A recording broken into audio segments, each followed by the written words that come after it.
So you recently bought your first Cricut machine, or maybe you're still thinking about buying one, but you're wondering, what things do I need in my craft room other than materials that I need to cut?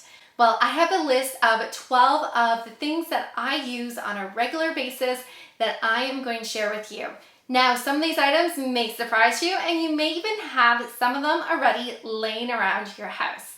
If we're just meeting for the first time, my name is Nisha. Welcome to Little Craft Nest. The first item on my list are Cricut pens and markers. You can use these to make gift tags or write on envelopes, and they're just a lot of fun to use. So you may want to purchase these for yourself or for a friend who also has a Cricut machine. They just make a great gift. The next item on my list is a portable trimmer. Now, I absolutely love this one from Cricut, and my favorite piece is it has an extendable arm which works as a ruler, so you can cut the perfect amount of vinyl or paper or cardstock that you need. Our third item is a brayer.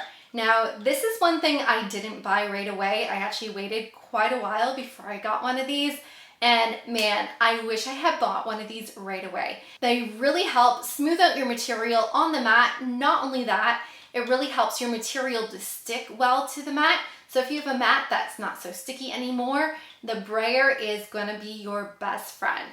Now, here's an item you may already have lying around at home, and that's painter's tape.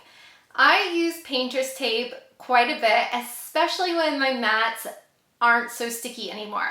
So you can tape your material down to your mat, especially if you're cutting thicker material like wood veneer or chipboard. You will definitely want to have some painter's tape lying around. It's also great for lining up designs on project blanks. I demonstrated this in my last video when I made a camping bucket, and the painter's tape really came in handy. Now, if you don't have painter's tape, you can always use masking tape as well. The next item you'll use a lot in your craft room is a self-healing mat. This one is from Cricut, and it's two-sided. So we have our grid lines here, or you can have a nice pretty finish on the other side.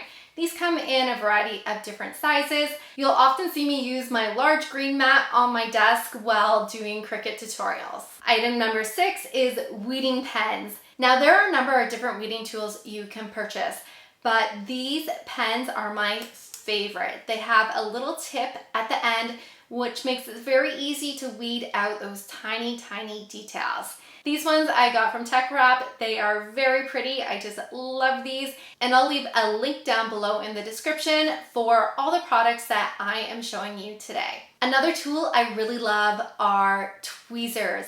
They are great for weeding and helping you hold those tiny pieces.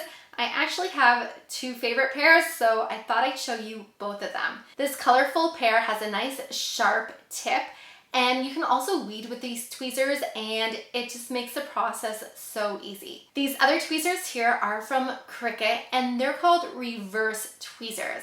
So when you pinch them, they open and then they close.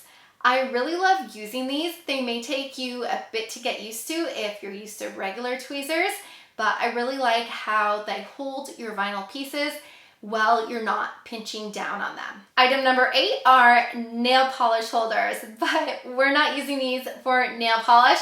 I like to call them little mini garbage cans.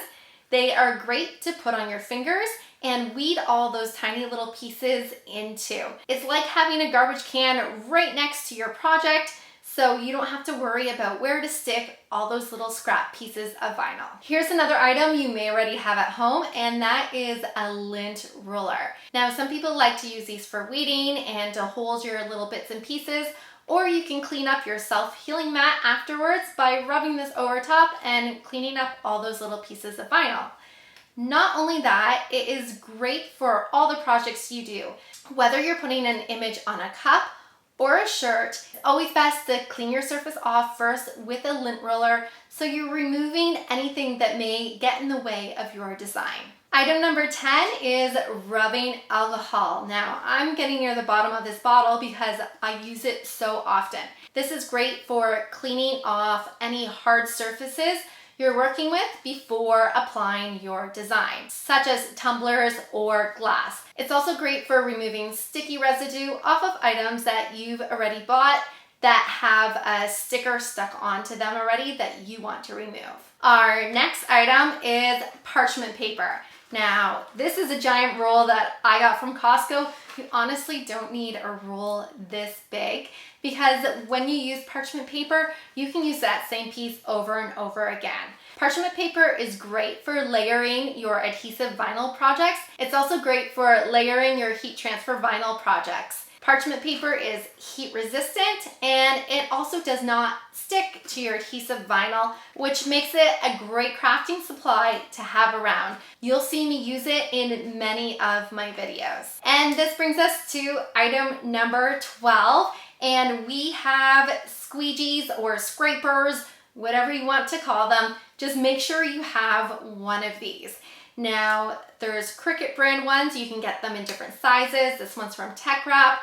It really doesn't matter which one you have. The important thing is that you have one. These scrapers are primarily used for your adhesive vinyl projects. They're great for helping you layer and apply your vinyl decals. Well, those are the items I think you should definitely have in your craft room. Of course, there are many more crafting supplies that you could have, but if you're just starting out, I really suggest the ones I have mentioned.